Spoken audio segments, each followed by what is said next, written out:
mensagem de hoje é redenção.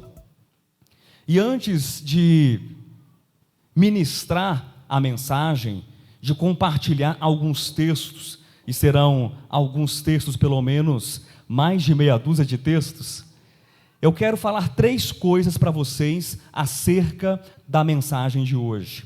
A primeira é sobre a importância do tema redenção.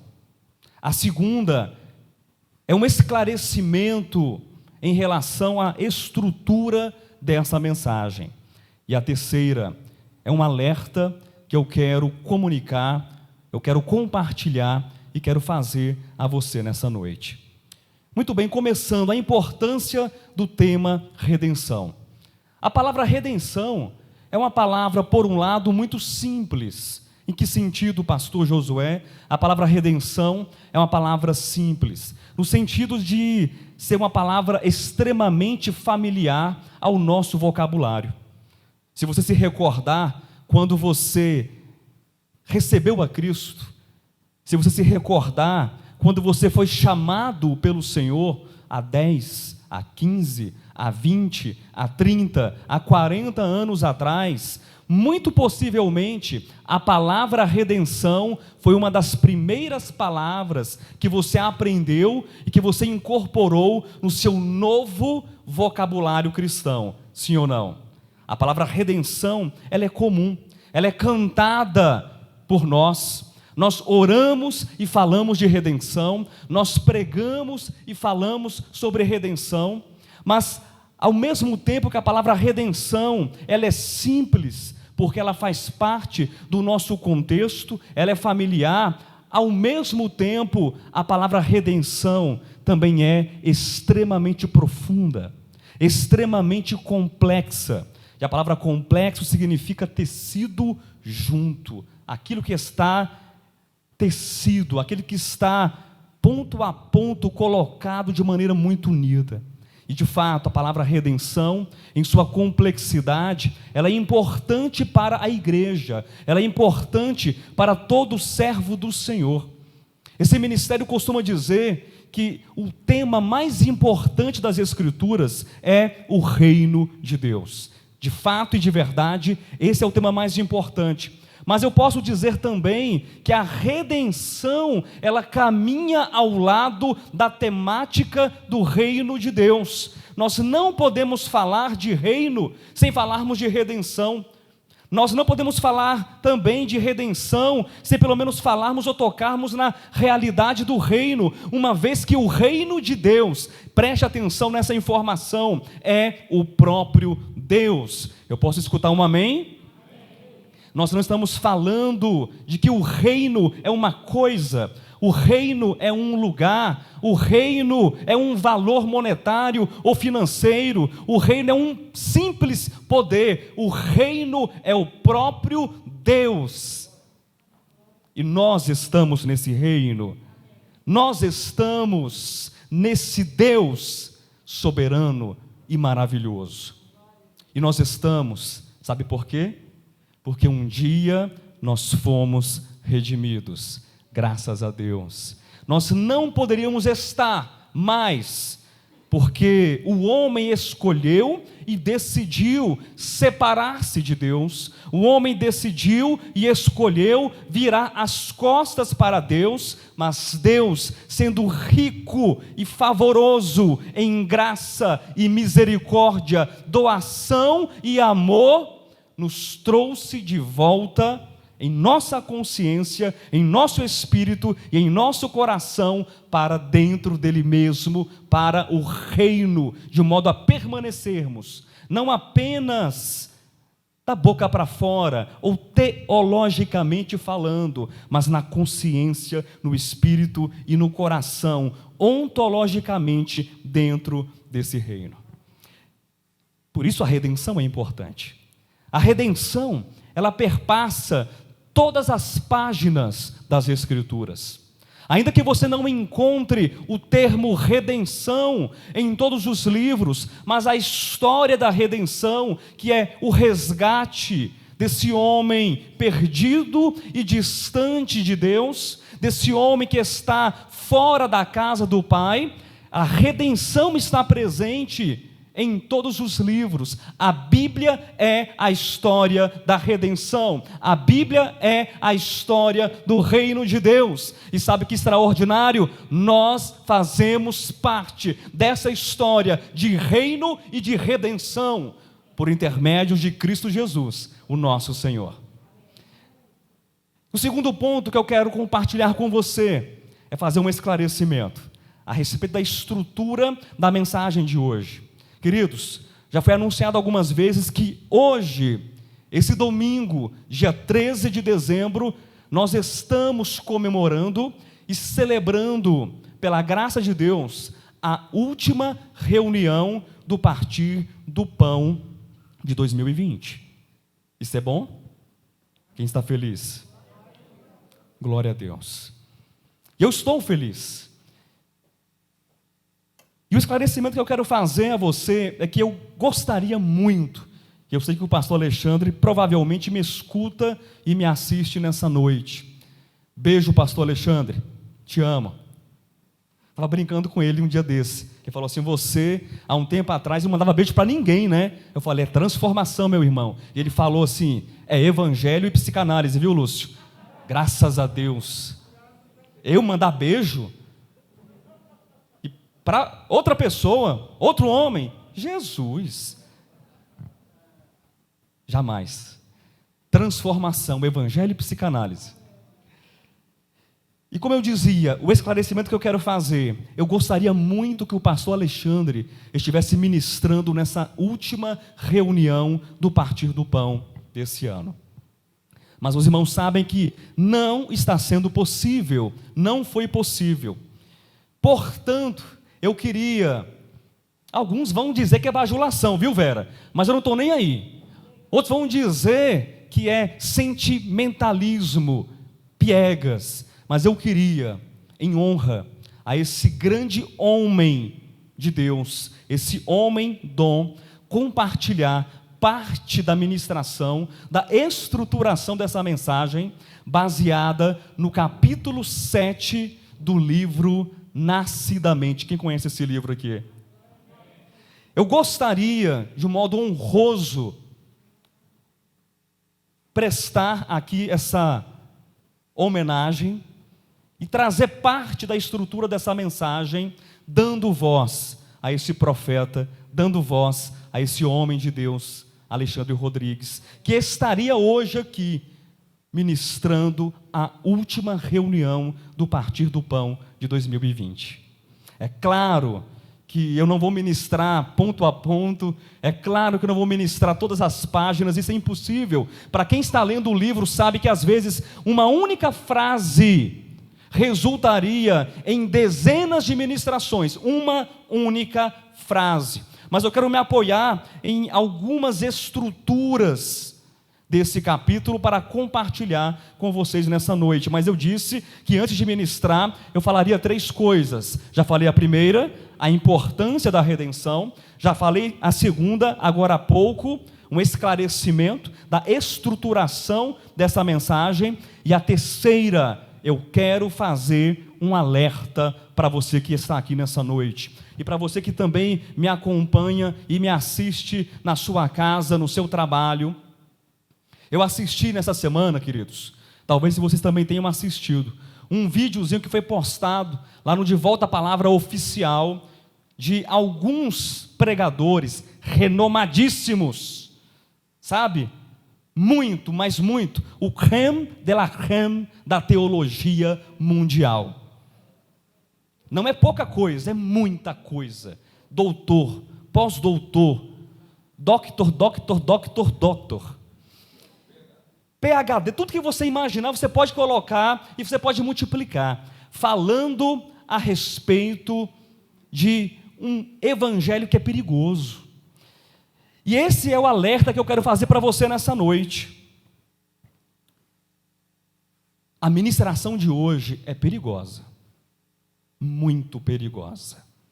Nós somos o tipo de igreja de ministério que para muitos nós somos considerados uma praga.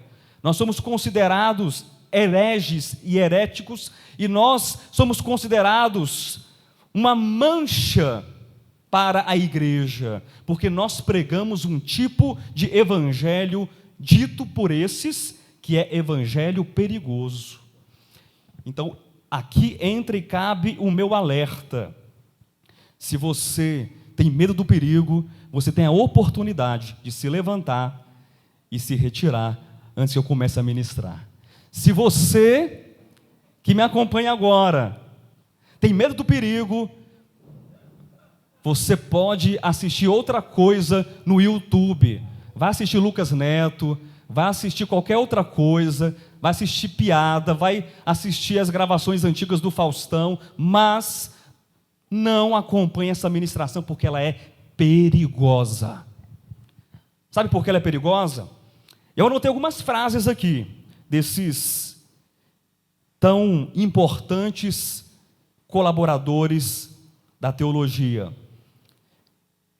Essa mensagem é perigosa porque nós somos um grupo de pessoas que afirma que Deus ama a todos os homens incondicionalmente. E eles disseram que isso não é verdade. Eles disseram que Deus não ama a todos os homens incondicionalmente.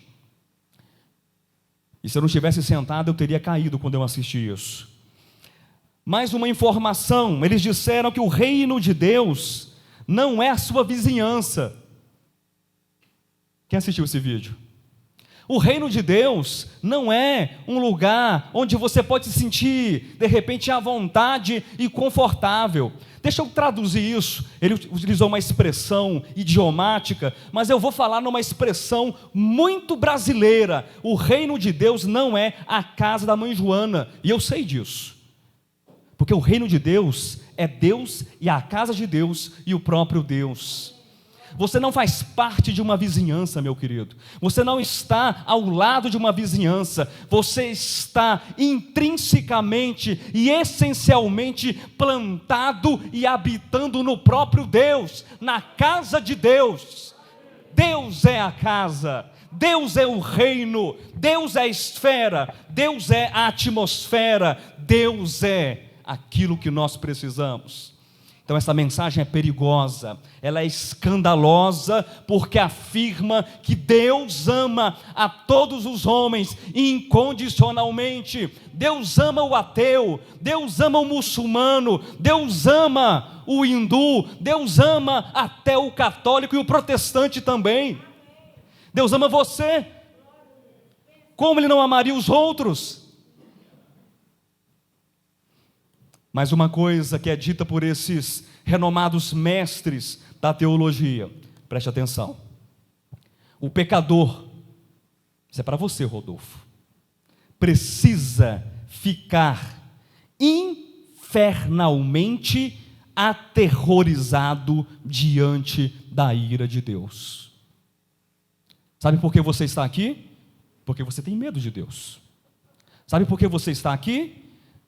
Porque você está terrivelmente aterrorizado, com as pernas bambas, porque você ouviu, certa vez, alguém dizendo o seguinte para você: se você não receber a Cristo, se você não aceitar a Jesus, Deus vai lançar você inteiro, vivinho da Silva, dentro do inferno e depois no lago de fogo e enxofre. Pastor, não existe inferno? Existe. Pastor, não existe o lago de fogo e enxofre? Existe. Pelo menos a Escritura assim afirma. Mas nós não estamos aqui porque nós temos medo de Deus. Amém? E essa informação é escandalosamente perturbadora para muita gente, porque tem gente que não consegue entender como um ser humano pode amar a Deus sem ameaça e sem violência. Tem gente que não consegue entender como alguém pode servir a Deus simplesmente enxergando e devolvendo para Deus todo o louvor, toda a glória, toda a honra que Ele merece. Tem gente que não consegue entender, isso é loucura. Mas eu digo para você, isso não é loucura, isso é simplesmente reconhecimento e conversão e metanoia. É mudança de pensamento, é mudança de atitude, é mudança de coração, é mudança de rota, é mudança de visão, é mudança de propósito, é mudança de paradigma, é mudança que nos faz olhar para o Calvário, que nos faz olhar para a cruz e não ver simplesmente um perdedor, e não ver simplesmente um verme ensanguentado, mas ver na cruz o Verbo, o Logos, o Criador, o Senhor dos senhores e o Rei dos reis, o único e verdadeiro Deus. Aplauda o Senhor.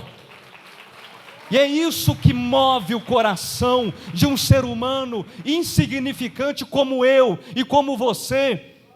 Não importa se judeu ou gentil, a olhar para a cruz e aplaudir a cruz, e olhar para a cruz e amar a mensagem da cruz, e olhar para Cristo e falar: Senhor, eu amo a Ti de todo o meu coração. Isso é redenção. A redenção nos alcança e nos faz ver aquilo que nós não éramos capazes de enxergar. E eu quero informar você que nos assiste agora, e eu sei que essa ministração vai correr o mundo, amém? E eu sei que essa ministração vai ser apedrejada, mas não tem problema não, porque o que nos importa é servir a Deus.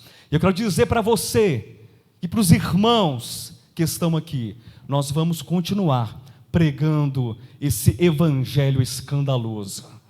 Nós vamos continuar pregando esse evangelho perturbador. Nós vamos, enquanto nós tivermos vida e fôlego. E o dia em que eu cair, outro vai se levantar. E o dia que o Alexandre cair, outro vai se levantar. Não importa quem esteja pregando, sempre esse púlpito aqui. Eu digo de modo simbólico, é claro, qualquer outro lugar, debaixo de uma árvore, não importa, será um lugar onde o Evangelho de Deus, que diz assim: Deus ama a todos os homens, será exaltado. Deus possui uma obra, amém? E redenção é simplesmente a recondução do homem que estava perdido para viabilizar a construção ou mesmo a execução dessa obra de Deus. Eu sei que vocês já escutaram centenas de vezes a expressão que Deus, Ele tem uma economia. Já escutaram essa expressão alguma vez? E por favor, não espante diante dessa palavra, que parece um pouco estranha, sendo utilizada no contexto do evangelho da salvação. Mas puxa, será que Deus é economista agora? Deus está mexendo com dinheiro? Deus está mexendo com investimento? A palavra economia, do grego oikos, nomia, oikos, casa, e nomos, lei, administração. E nessa administração de Deus, da casa de Deus, e nós já aprendemos que Deus é a casa, que a casa é Deus, que Deus é o reino, e o reino é o próprio Deus. O homem, ele é convidado a participar na construção desse projeto chamado família de Deus. Mas nós sabemos que o homem, ele se distanciou de Deus. Nós sabemos que o homem, ele virou as costas para Deus, mas Deus não virou as costas para o homem, amém? E nessa obra de reconstrução, de construção ou de recondução, a redenção é um pilar, a redenção é uma ponte que liga novamente esse homem perdido, separado, pecador, destruído, estagnado, ao próprio coração de Deus, à própria essência de Deus, à vontade de Deus, ao querer de Deus. Eu quero ler com você alguns textos nessa noite, que falam a respeito daquilo que está no coração de Deus, e daquilo que Deus está fazendo, em relação à redenção. São 4 textos de modo inicial. Se eu não conseguir ministrar toda essa mensagem hoje, a gente verifica um outro momento para terminar essa ministração. Abra sua Bíblia, por favor, no primeiro texto, que se encontra na primeira carta de Paulo a Timóteo, capítulo de número 2. Nós iremos ler o versículo 3, a parte B, só o finalzinho, e todo o versículo 4. Deus possui uma obra? Deus possui uma obra. E a redenção é o caminho para que essa obra seja executada. Diz o texto da primeira de Paulo a Timóteo, capítulo 2, finalzinho do versículo 3. Deus, nosso Salvador, está na sua Bíblia, é isso? Deus, nosso Salvador, está na sua Bíblia? Esse Deus, nosso Salvador, deseja o quê? Todos os homens. Mas vamos partir desse ponto. Deus tem uma obra, a obra da redenção faz parte dessa construção de resgate, de recuperação do homem caído e pecador, e Deus tem um desejo no seu coração. Não é qualquer desejo, você percebe isso? Deus tem um desejo. Que desejo é esse? Que apenas alguns homens sejam salvos. Sim, porque quando Deus olhou para a humanidade, Ele viu a humanidade toda estragada e devorada pelo pecado. Então, Ele decidiu que apenas alguns seriam salvos. Pastor, pensei que você fosse calvinista. Pastor, pensei que você acreditasse na eleição e na predestinação. Deixa eu responder. Eu não sou calvinista, mas eu acredito na eleição e na predestinação. Mas eu não acredito na eleição e predestinação como um mecanismo de castigo, como um mecanismo meritório para dizer assim, você vai e você não vai, bem me quer, mal me quer, bem me quer, mal me quer. Não é isso. O tema de hoje não é eleição, nem predestinação, mas nós vamos entrar nesses textos muitas outras vezes. Deus deseja que todos os homens sejam salvos e cheguem ao pleno conhecimento da verdade. Qual é o desejo de Deus? Salvação de todos os homens, e o pleno e o absoluto conhecimento da verdade. E nós sabemos, de acordo com o apóstolo João, com o evangelista João, no capítulo 14 do seu evangelho, que Jesus Cristo, Ele é o caminho, que Jesus Cristo é a vida e que Jesus Cristo é a verdade. O plano de salvação, ou a obra de salvação, o caminho de redenção, a obra de recuperação desse homem destruído, passa pelo caminho chamado Cristo Jesus, o nosso Senhor. Não existe redenção, preste atenção, não existe recuperação do homem perdido, não existe salvação, senão pelo pleno conhecimento da verdade, e a verdade é Cristo Jesus. Eu não estou falando de normas, eu não estou falando de decorar teorias, eu não estou falando de filosofias, eu não estou falando de uma cartilha, eu não estou falando de qualquer tipo de código ético ou moral, eu não estou falando de algum tipo de confissão luterana, calvinista, arminiana, devapiana, assembleiana, anglicana, católica. Eu estou falando da verdade que cura o homem e liberta o homem, Jesus Cristo. Isso é redenção. Amém? Isso é redenção.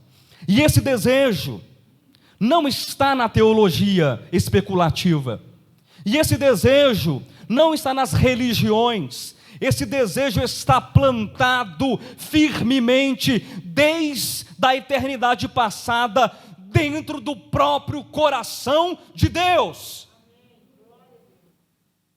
a salvação, a recuperação de todos os homens, e que todos os homens, com a sua consciência, possam captar e entender, pela transformação de vida, de fé em fé, de glória em glória, possam compreender que Jesus é a verdade, não uma religião, não um homem qualquer, mas Cristo, o Verbo de Deus. Deus tem um desejo. Qual o desejo de Deus? E o que mais? Todos os homens cheguem ao pleno conhecimento da verdade. Graças a Deus. Abra sua Bíblia em Colossenses, capítulo de número 2. Nós iremos ler do versículo 13 até o versículo 15. Quem está vivo, diga amém. Deixa eu dizer também, amém. Colossenses 2, do versículo 13 ao 15. Preste atenção, meu querido. Preste atenção, minha querida irmã. Deus tem um desejo, nós já vimos que desejo é esse. Mas aí alguém pode falar, não vai dar certo. Sabe por quê? Porque tem um problema. O homem é o problema. Primeiro eu apresentei o desejo de Deus para deixar você com o coração muito animado. Mas agora eu vou apresentar um grande problema que você sabe que problema é esse. E muita gente fala, não vai dar certo, porque há um problema. Que problema é esse, pastor Josué? É o pecado, é a morte e a destruição.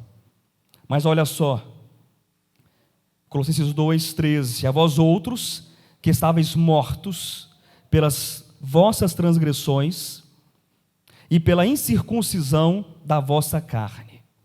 Qual era a condição do homem? Vivo? Atuante? Amando a Deus? Não, como é que ele estava? Morto. Essa era a sua condição? Sim, de todos nós.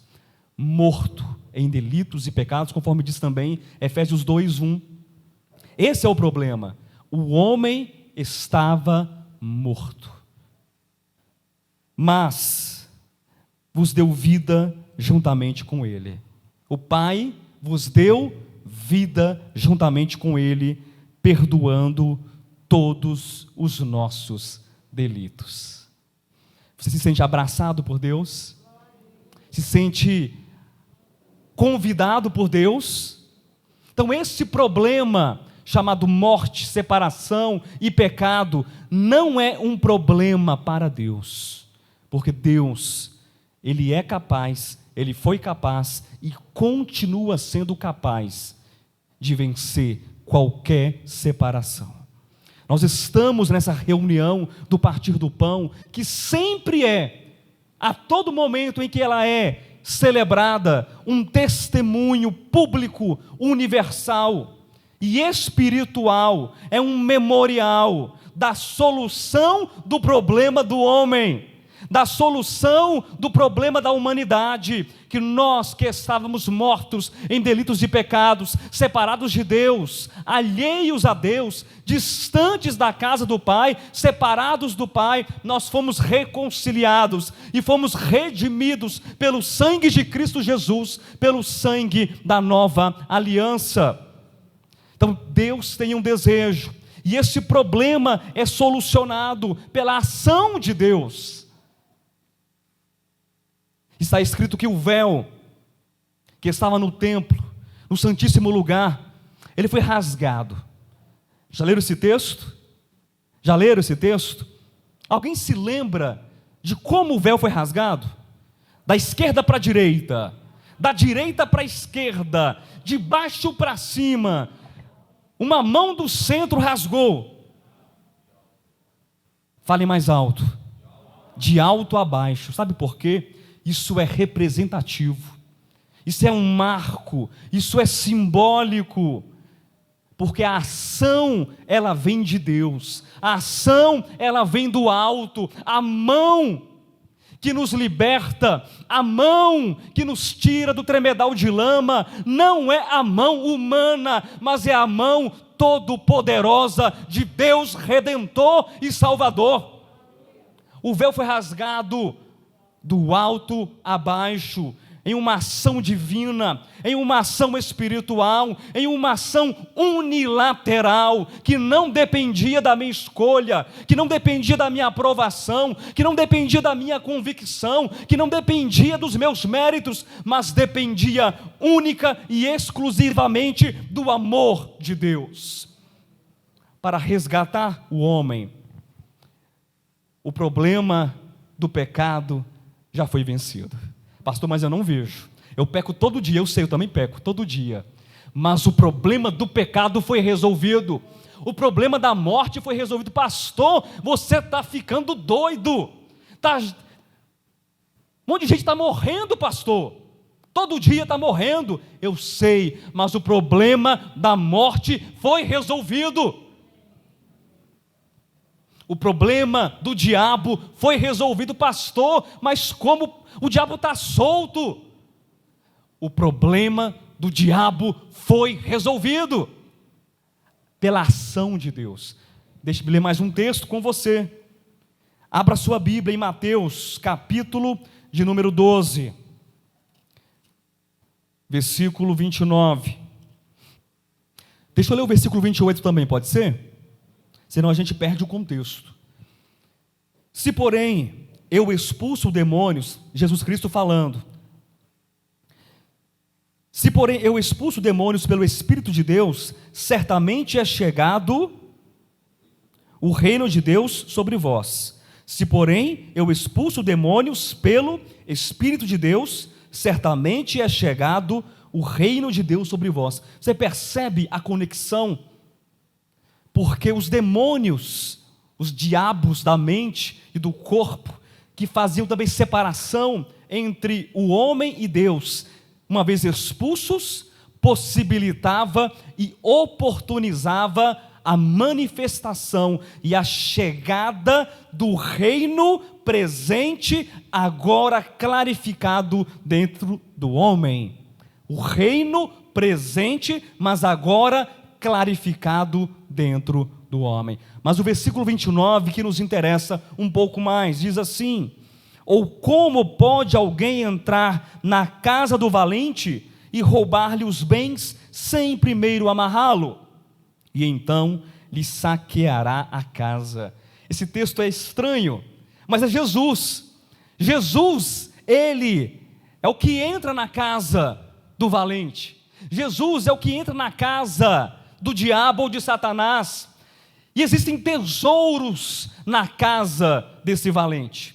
Existem tesouros, mas o texto diz que é necessário o quê? Como pode alguém entrar na casa do valente e roubar-lhe os bens sem primeiro amarrá-lo?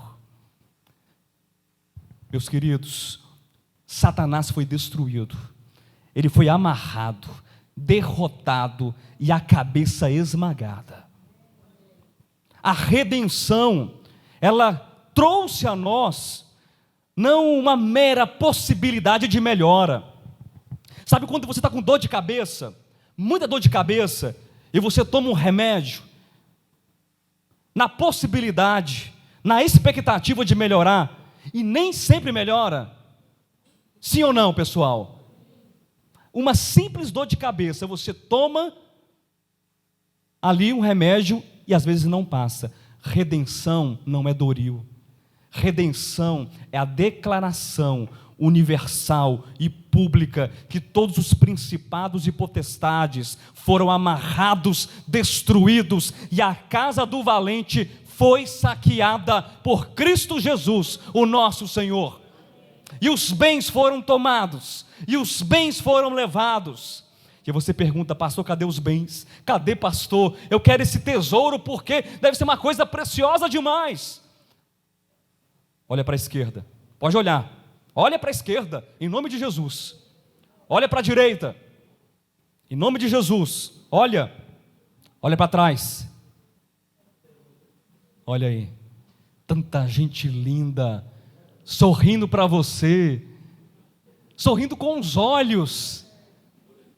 Está aqui, parte da riqueza que foi reconquistada e reconduzida à casa do Pai.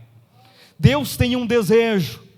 Eu sei que há um problema, mas há uma ação também de recuperação, de reconciliação, de redenção, de remissão, de resgate, de transformação, e haverá um resultado, não apenas escatológico, mas um resultado presente, um resultado atuante todos os dias.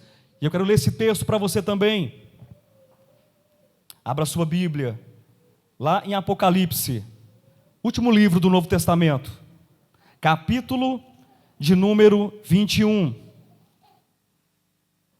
Nós iremos ler do versículo 1 até o versículo 6. Vi novo céu e nova terra, pois o primeiro céu e a primeira terra passaram e o mar já não existe. Você sabe que o mar, ele representa o domínio dos demônios? O mar é símbolo da ação do império das trevas, símbolo da divisão, as águas de morte. E quando o texto diz que o mar não existe, o texto quer dizer para a gente que há um novo céu, há uma nova terra, e não existe mais separação, não existe mais condenação, não existe mais nada que possa ser um obstáculo entre o homem e Deus, entre Deus e o homem, porque a humanidade está completamente apacentada, amalgamada e reunida com seu pastor, com seu Deus e com seu Senhor. E também a cidade santa. Qual é o nome dessa cidade? Ah, pastor, eu sei. Um dia eu vou morar lá. Eu sei, pastor. Desde que eu era criança, eu escuto essa história, e um dia eu vou morar no céu. Um dia eu vou morar na Nova Jerusalém. E é por isso que nós somos perigosos. Viu, Almir? Essa igreja é perigosa. Porque a igreja que diz que você não vai morar no céu. Lúcio, você não vai morar no céu. Depois de 9 meses sem vir aqui, você acha que eu não ia dizer isso para você? É claro que você não vai. Camila, você não vai morar no céu. Quem mais? Deixa eu olhar para a cara de alguém aqui. Pronto. Serjão, você que me deixou na mão 3 domingos consecutivos, sem abrir a reunião, você também não vai morar no céu. Irmãos, mas não é por esse motivo. Não é porque você não veio sem vir 9 meses, ou não abriu a reunião, não é isso. O plano de Deus, o propósito de Deus é construir uma nova humanidade. O plano de Deus, o propósito de Deus é fazer de tições queimados, chamuscados, de homens perdedores, de uma humanidade desintegrada, fracassada e condenada, é transformar essa humanidade, outrora rebelde, em uma humanidade reluzente, glorificada, exaltada, com uma humanidade agora que pode revelar no seu caráter, no seu olhar, nas suas palavras, no seu rosto, na sua voz, no seu coração, em cada parte, em cada átomo do seu corpo, a expressão exata de Deus. Isso é Nova Jerusalém. A Nova Jerusalém não é um lugar para você morar. A Nova Jerusalém não é um ambiente para você passar suas férias. Férias eternas. Venha para a Nova Jerusalém Gold Resort. Você que teve uma vida de fracassos, uma vida de desilusões, compre o seu pedacinho no céu. Não, não é isso. Nova Jerusalém é a história final e máxima. É a consumação da obra eterna de redenção. Vai ficar para um outro dia, mas eu vou continuar. Eu vou terminar de ler esse texto e a gente vai continuar em outro momento. Vocês querem a parte B da mensagem? Quem quer a parte B da mensagem? Então tá certo, vocês terão a parte B da mensagem. Mas diz o texto: vi novo céu e nova terra, pois o primeiro céu e a primeira terra passaram, e o mar já não existe. Vi também a cidade santa, a nova Jerusalém, que descia do céu da parte de Deus.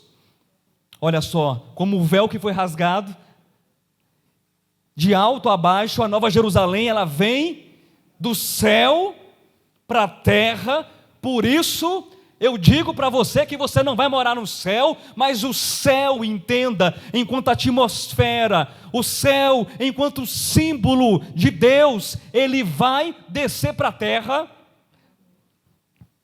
Eu sei que tem gente que não está entendendo nada que eu estou falando, mas não tem problema não, a gente vai conseguir. A nova Jerusalém que descia do céu da parte de Deus, ataviada como noiva, adornada para o seu esposo, meu querido.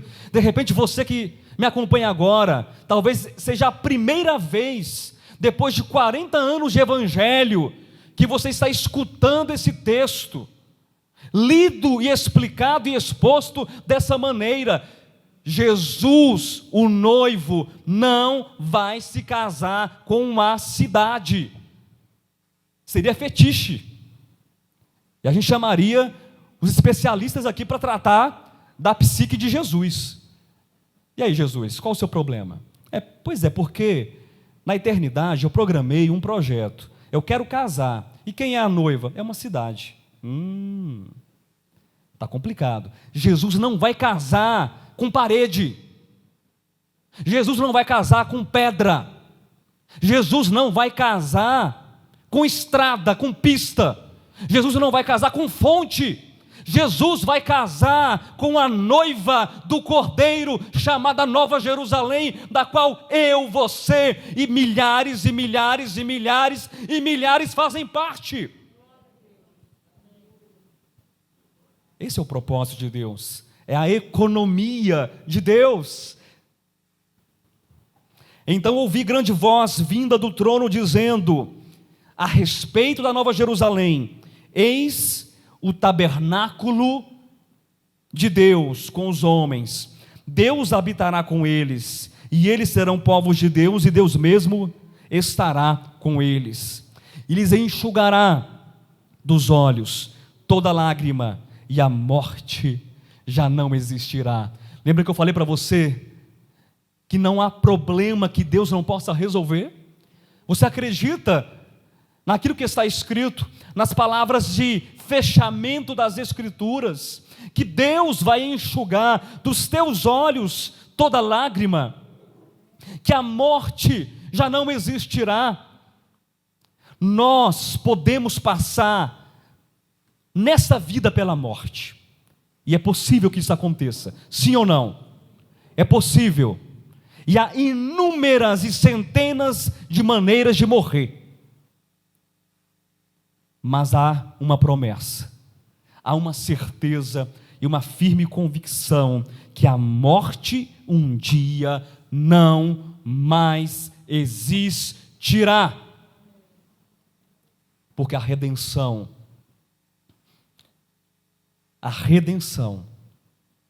resolveu esse problema. Já não haverá luto, nem pranto, nem dor, porque as primeiras coisas passaram. Olha para a sua vida.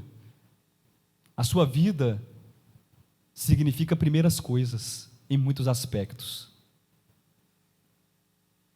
Mas um dia você vai olhar para trás, e essa vida de luto, de dor, de morte, de sofrimento, de despedidas, de choro, de pranto, de dúvida, de agonia. Será chamada de primeiras coisas que já passaram, porque o Cordeiro nos redimiu desde os tempos eternos, antes da fundação do mundo, quando Ele estava na eternidade. Esse projeto redentor, redentivo, já era a fecundação do universo. E aquele que está assentado no trono disse: eis que faço novas todas as coisas, e acrescentou: escreve, porque estas palavras são fiéis e verdadeiras.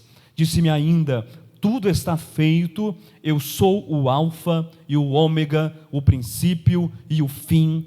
Eu, a quem tem sede, darei de graça da fonte da água da vida. Eu vou repetir a última parte desse versículo. Eu não posso sair daqui sem repetir a última parte desse versículo. Eu, a quem tem sede, darei de graça da fonte da água da vida. Você vê um Deus com um porrete na esquina, dizendo assim: se você não me amar, eu vou te matar? Você vê um Deus aqui descrito dizendo assim, que eu não amo a todos incondicionalmente? Mas eu vejo um Deus que diz: eu. Quem tem sede? Quem tem sede aqui? Sede de Deus. Não é a sede da samaritana, do poço lá de Jacó, não. Não é H2O, não. É Deus. Quem tem sede de Deus aqui? Está escrito: eu, a quem tem sede, darei de graça da fonte da água da vida.